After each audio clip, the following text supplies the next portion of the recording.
Alam niyo guys, masakit isipin, no? Nagkaroon tayo ng tunay na isang presidente, isang bayani. Saludo kami, tatay.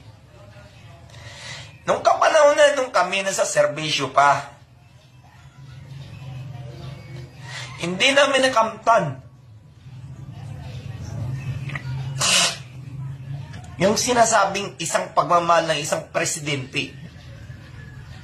Laruan kami ng pagkapalad na lahat ng hukbong sandatang Pilipinas nung ikaw naging presidente. Tumaas ang sahod nila, lahat ay may pagpapahalaga. Pinahalagaan mo lahat ng sakit ng mga sundalo, pulis. Binigyan mo ng pansin. Kaya napakapalad ng mga itong hukbong sandatang ng Pilipinas na nakatikim sa'yo ng mataas na sweldo. Hindi katulad namin noon. Libre lang ang kabaong namin sa mga presidenteng nagdaan. Dito, ilalabas ko ang sama ng loob ko.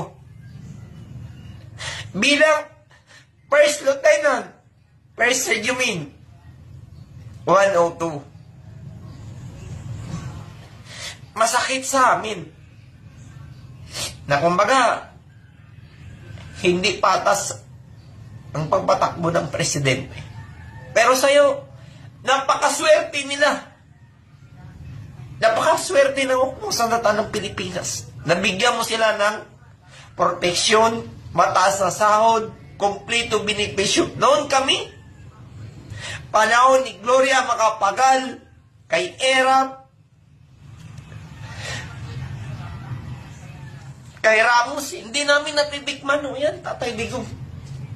Ela Panggera ang malalampasan o namin para tumaas ang ranggo, para ano? Nasaan kami ngayon?